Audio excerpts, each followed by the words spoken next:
Les damos la bienvenida una vez más a Un Café con Periodistas. Hoy nos acompaña Pedro Alejandro Castañeda, comunicador social y periodista de Uniminuto. Hola Pedro, ¿cómo estás? Gracias por aceptar nuestra invitación. Hola Laura, muchas gracias a ustedes por invitarme. Pero no podemos dar inicio a este programa sin antes degustar de un delicioso café. Por eso traemos un producto nacional de la Fundación Formemos, una fundación que promueve el amor al campo. Mientras degustamos de este delicioso café, veamos el siguiente video.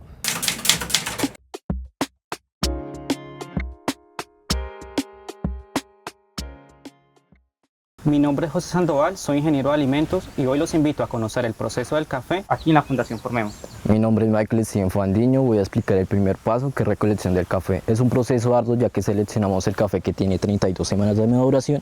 Como se puede observar, tiene un color uva. Por esta razón el café de la Fundación Formemos se diferencia de otros cafés porque su cosecha es muy selectiva y se realiza manualmente. Paso número 2, beneficio del café.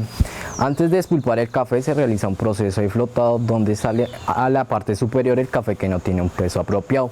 Después de esto depositamos el café a la tolva receptora.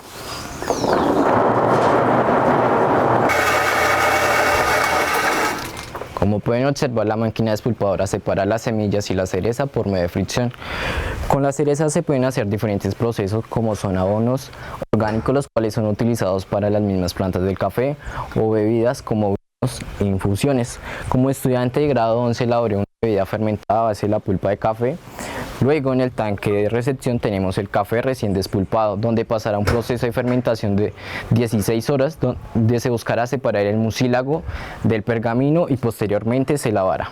Paso número 3, secado, donde se extenderá el café en una superficie plana con una altura máxima de 3 centímetros, donde se buscará secar uniformemente el café durante 48 horas para alcanzar una humedad óptima de un 10 a un 12%.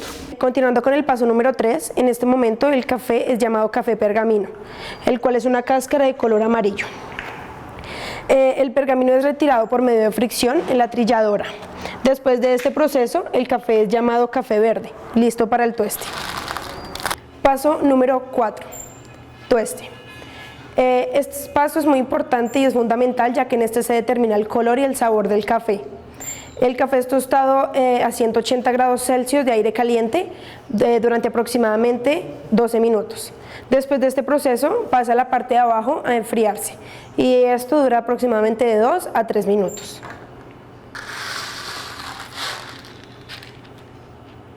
Paso número 5. Para este paso hay que tener en cuenta el método de preparación o de extracción que se le va a realizar al café para poder graduar el molino, para obtener el café molido. Paso número 6, empacado y sellado. El café de nuestra Fundación Formemos es empacado manualmente. Después de tener las bolsas empacadas, pasa a un proceso de sellado por una selladora de banda. Y por último, obtenemos café Formemos con sentido social.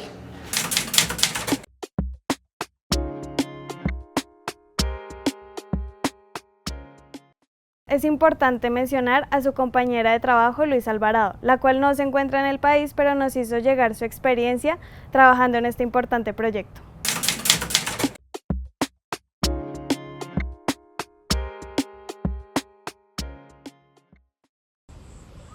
Luisa Alvarado, comunicadora social y periodista, es una mezcla de cultura colombiana, dado que se crió en diferentes ciudades de Colombia, Medellín, Cali, Bucaramanga.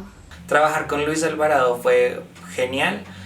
Tuvimos, obviamente es un trabajo en equipo, obviamente pudo haber choques, pero también trabajamos muy bien en conjunto, nos repartimos equitativamente los trabajos que había que hacer y al fin y al cabo pues ambos teníamos visibilizado dónde queríamos llegar y a eso llegamos. Nunca pensé al principio ser una periodista. Yo cuando estaba en 10º y 11 no tenía ni idea de qué ser como profesional, pero decidí viajar con mi papá, él vive en Bogotá, a visitarlo. En esa se me estaba entrando la idea de poder ser una comunicadora social y periodista, debido a que era algo que me estaba llamando un poco la atención, que veía que desde niña siempre jugaba a ser periodista, pero una cosa y algo que siempre me detenía era jugarlo y serlo. Así que era como varios meses de pensar un poco si de verdad quería hacerlo. Bueno, el trabajo de grado nos deja muchas cosas personales, no solo a mí, sino a toda la audiencia que lo vaya a ver, porque es un trabajo que deja mucha experiencia y además de eso visibiliza una gran problemática como es la censura. Los principales retos fueron conseguir a los periodistas, entender y ponerse e intentar ponerse en los zapatos de ellos, sus historias, sus vivencias de censura. Obviamente son personas que aún siguen siendo amenazadas. Bueno, inicialmente el primer reto fue cómo fue evolucionando el trabajo. Principalmente fue un estudio del caso de Daniel Coronel en Revista Semana. Sin embargo, a partir de las experiencias y de todas las entrevistas que hicimos durante el trabajo, pues logramos sacar muchas cosas. O sea que el reto al fin y al cabo lo solucionamos y junto con Luisa pues sacamos adelante el trabajo. Uno de los aprendizajes más importantes que me dejó el proyecto fue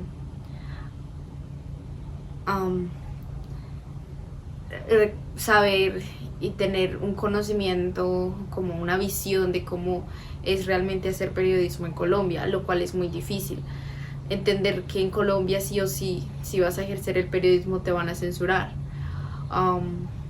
Reconocer que muchos de los periodistas que hoy en día incluso tienen mucho campo de experiencia siguen teniendo este problema, y no importa la experiencia, no importa cuánto tiempo lleves en el trabajo, vas a tener este problema de censura.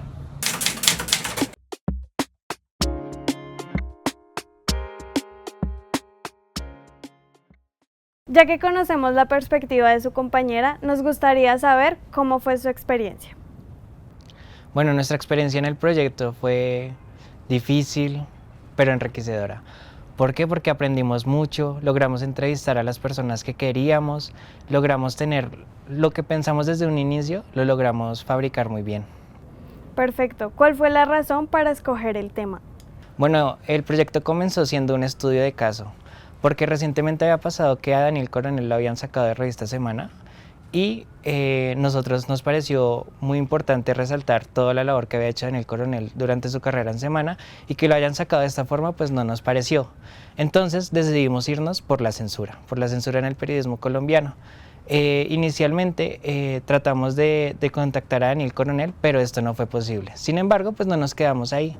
Logramos conseguir también varias historias de varios periodistas importantes en la historia del periodismo colombiano, y ellos sí nos dieron su historia, la cual pues la pusimos en varios proyectos, en un documental, en un reportaje y en una crónica, y ahí nació nuestro proyecto de las nuevas formas de censura.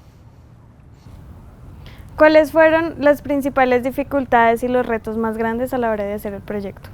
Bueno, las dificultades más grandes siempre es conseguir al personaje, siempre fue conseguir al personaje, pues ahorita tenemos la ayuda del internet y logramos conseguir información fácilmente, la verdad.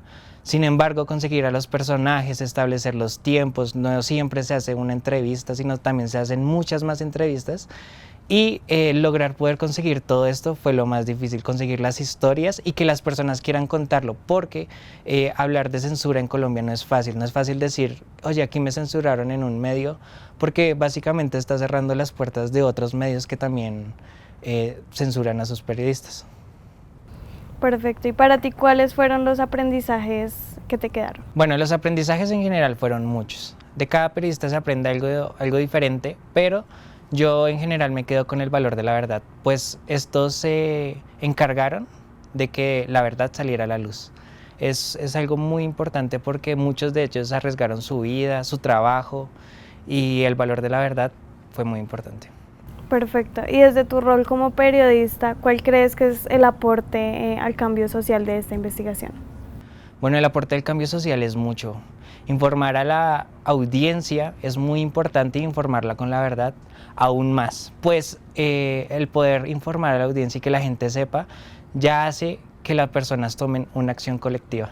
Algo de lo que hablamos en nuestra tesis fue que las personas hacían mucho más cuando sabían y estaban informadas sobre un tema. ¿Cuáles son tus aspiraciones hacia el futuro? Bueno, mis aspiraciones al futuro son muchas. Me gustaría, pues, aunque es difícil, pues porque los periodistas están muy mal pagos, sobre todo al inicio de su carrera, que no tienen experiencia, pues me gustaría enfocarme mucho en proyectos independientes, la verdad. Muchos proyectos, ya sea, me apasiona mucho el deporte, entonces me gustaría hablar mucho sobre lo deportivo. Sin embargo, también me gusta mucho la política, me gusta hablar mucho sobre la verdad. Entonces, si puedo enfocarme en proyectos de las dos, estaría feliz. Perfecto. Y desde tu rol como periodista, ¿cómo ves tú el periodismo actual? Y sobre todo, ¿qué perspectiva tienes tú acerca de la paz? ¿Cómo veo el periodismo actual? Lo veo muy amarillista. Se puede ver muy fácil en la televisión, aunque cada vez la consumen menos. En el documental hablamos sobre cómo las personas se estaban informando y muchos de ellos escogieron que se estaban informando por redes sociales y que la televisión ya había pasado a un segundo plano y la radio a un tercer plano ya. ¿Qué pudimos averiguar más? Que el periodismo ahorita, por lo amarillista de esto, la gente está dejando de consumirlo. Dejar de consumir el periodismo es casi el suicidio de las civilizaciones, de todo, porque dejar de informarse es prácticamente ahondarse en la ignorancia, diría yo. Entonces, yo veo el periodismo no en su fase crítica, porque siempre hay buenos periodistas, siempre, sea el medio que sea, así sea RCN, Caracol, Semana, lo que sea, siempre hay buenos periodistas. Yo lo que diría a las audiencias es que sepan de dónde informarse, porque tampoco solo uno tiene la verdad. ¿Cómo lo veo en La Paz? Pues en los últimos años siento que hubo un retroceso terrible en La Paz, porque pudimos apreciar en los noticieros, en la radio, todo esto, cómo La Paz dejó de ser un factor importante y cómo la guerra pasó a suplir esto. Veníamos de un proceso de paz y ahora pasamos a que mataban a un periodista cada 2 días, 3 días, mataban a un líder social diario, ¿sí? Eso se me hace muy preocupante. Este trabajo es muy importante y por eso no nos podemos quedar sin darle un vistazo.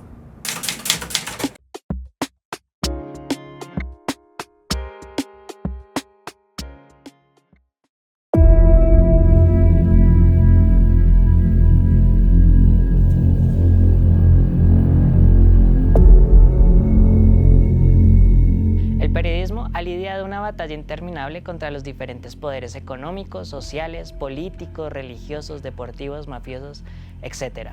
Y todo esto con el fin de contar la verdad, de contar ese hecho que es imposible de ver sin que nadie lo denuncie y que a partir de ahí usted como televidente pueda construir una opinión. Por eso, en este documental veremos cómo influyen los medios de comunicación en la opinión pública. Para eso contactamos a Néstor Uribe y Enrique Uribe, 2 sociólogos que nos contarán cómo influyen los medios de comunicación en su opinión. Hoy en día los medios de comunicación han tenido una gran transformación desde hace unos 30 años. Es la transformación del acceso a Internet. Estamos en un ciclo que todavía es muy difícil de analizar porque habíamos tenido un proceso que se conoce como la era Gutenberg, con el texto escrito, en donde había una especie de predominio de los medios de comunicación, de algunas empresas, de algunas familias, del gobierno. El acceso anteriormente era bastante difícil. Teníamos medios de comunicación en donde la información era mucho menor en cantidad, había buena calidad, pero también había mucha censura o autocensura. Hoy en día estamos en otro escenario en donde las redes sociales crean una especie de bombardeo de información. Las personas tienen muchas dificultades para hacer el filtro entre las noticias que son el producto de una investigación, que son el producto de una encuesta, que son el producto de un estudio, y las informaciones que son simplemente mensajes que traen elementos novedosos o que traen escándalos. Entonces estamos ante una especie de tragedia de la cultura, como diría la filósofa Hannah Arendt. Es decir, no podemos situar, dar un nivel a las diferentes informaciones porque parecen que tienen el mismo nivel. Nosotros en América Latina lo vivimos muy de cerca con la rebelión zapatista en el año 1994. Eso fue, pensamos que la información iba a ser el elemento que traería la democracia, porque el ciudadano podría tener acceso directo a una información y ser él mismo productor de información. Esa esperanza se ha vuelto hoy en día angustiosa tras la primavera árabe, tras la llegada de Trump, los intentos de países que quieren influir en las elecciones de otros países. Es decir, que hoy estamos en la resaca, en el guayabo de esa fiesta que habíamos visto en los años 90 que podría constituir Internet. Entonces, por supuesto, los medios de comunicación son los primeros productores y forjadores de la opinión. Es en la medida en que podamos tener medios fiables, medios cuyas informaciones sean el producto de investigaciones, de estudios, de análisis. Pero ¿cuál es el problema? Que nos hemos acostumbrado a la información gratuita. Uno de los ejemplos más recientes que tenemos en el periodismo colombiano es el de la revista Semana. Desde que la revista comenzó a cambiar su línea editorial central, fue comprada por los grupos Jelinsky, quienes compraron la empresa con el objetivo de convertirlo en el Fox News colombianos. Los números de los seguidores en las redes sociales bajaban prudencialmente. Sin embargo, cuando se dio el despido de Daniel Coronel fue cuando se dio el boom, pues según Social Media perdieron 40.000 seguidores en 24 horas, lo que comenzó a generar desconfianza y falta de credibilidad en el medio. Por lo tanto, le preguntamos al sociólogo Néstor Uribe si considera que hoy en día hay más libertades para expresar la opinión en el periodismo o, por el contrario, el control de las narrativas y la agenda Celtic está más censurado. Es que el Internet, como dijo alguien, es el Olimpo del siglo XXI, donde los dioses disfrutan, pero un ciudadano común y corriente se puede empoderar tanto que se siente un dios. Y la libertad es esa. Cuando hablamos del poder, no solamente el poder político, el poder económico, el poder de sectores que no tienen dinero pero tienen influencia, siempre ha existido prejuicios, valores y antivalores que impiden que la libertad sea un espacio como uno se lo imagina, porque es que para mí la libertad, y para muchos sociólogos y pensadores, la libertad es un ideal. Los medios de comunicación tienen el poder de hacer poder. Ahora existe, a la pregunta, para mí, ahí voy a llegar a un punto muy complicado, porque es realmente el poder de estos medios de comunicación. ¿Quiénes son los dueños de estos medios de comunicación? ¿Quiénes pueden apagarnos con un dedo? Entonces, si queremos información fiable, alguien tiene que pagarla, porque los periodistas no son almas que comen de aire, del sol, tienen que vivir. Entonces, si detrás de la información no tenemos periodistas con salarios decentes, vamos a estar condenados a tener información basura de periodistas que trabajan para organismos puramente económicos. ¿Usted cómo percibe que un medio de comunicación censure o intente controlar las narrativas de un periodista frente a un tema político? Eso es una práctica que tiene que ver con el poder. Entonces, el poder pues, se puede definir como el ejercicio de una potencia para realizar una actividad. Si es el poder económico, pues es un ejercicio que va a crear la producción, que va a crear la eficacia. La persona que consulta este medio es el que tiene que tener una conciencia y saber que lo que le están ofreciendo en ese medio es comida adulterada, ¿no? A la falta de credibilidad en los medios de comunicación y a la hora de protestas que se vivió en el país, dio como resultado que los protestantes dieran como punto de encuentro la sede de Revista Semana, donde muchos dejaron sin conformismo. Le preguntamos al sociólogo qué debería suceder para que un caso de censura periodística resuene en el medio de la sociedad y ésta pueda tomar acción, es decir, se manifieste como con la protesta social organizada a corto, mediano y largo plazo.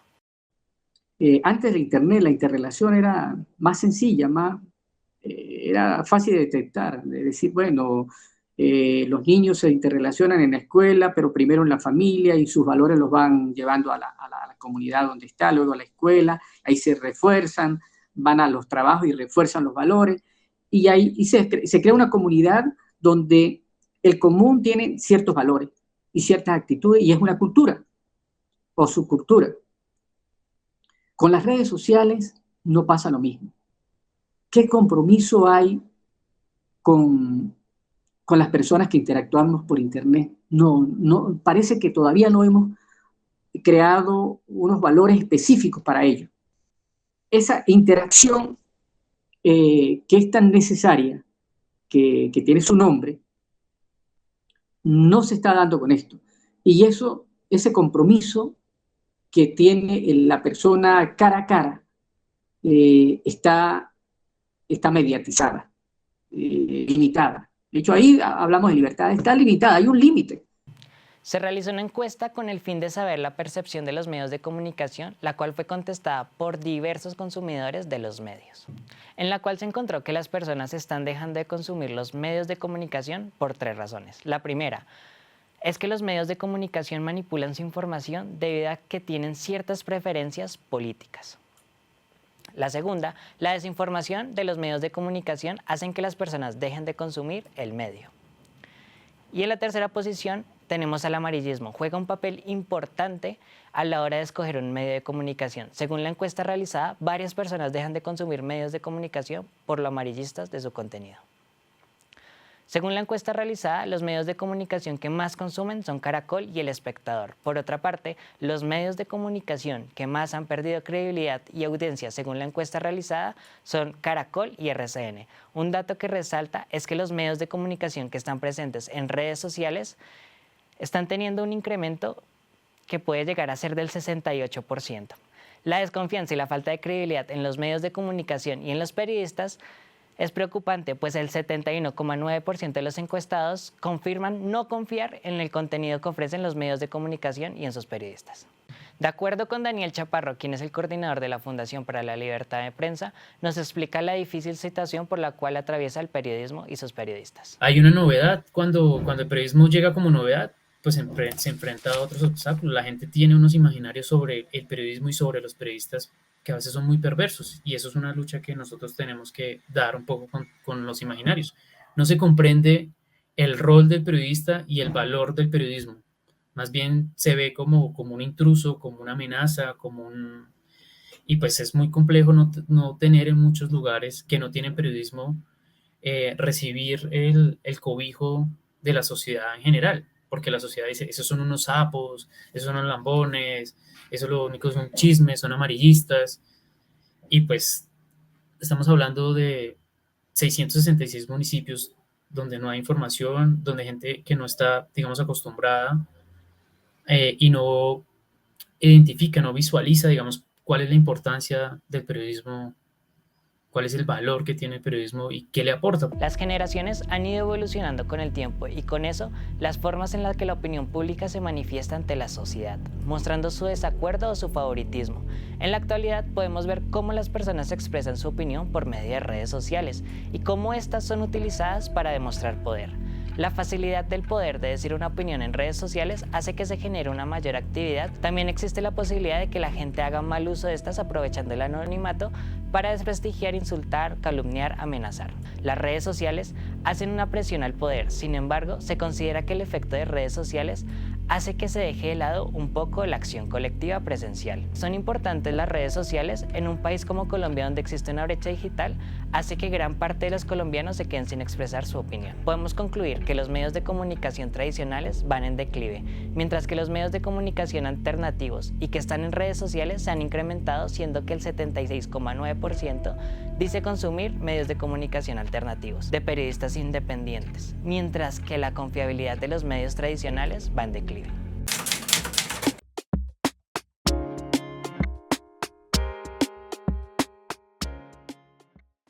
Para finalizar, la Fundación Formemos le envió este regalo. Ay, muchas gracias. Pues te cuento que yo tuve la posibilidad de grabar los clips que están saliendo ahorita en el programa con todo el equipo de trabajo y pues estar allá fue una experiencia excelente, conocer la fundación, el sentido social de esta, cómo trabajan con los niños, cómo los forman, porque tienen un colegio dentro de ella, ahí mismo cultivan el café y para mí fue una experiencia excelente. Muchas gracias a la Fundación Formemos. Él es Pedro Alejandro Castañeda, un comunicador social y periodista que va a seguir en búsqueda de la verdad. Muchas gracias, Pedro, por acompañarnos en el programa del día de hoy. No, muchas gracias a ustedes por la invitación. Esto ha sido todo por hoy en Un Café con Periodistas. Recuerden seguirnos en nuestras redes sociales como @semilleropanorama y sigan con la programación habitual de Canal Zoom.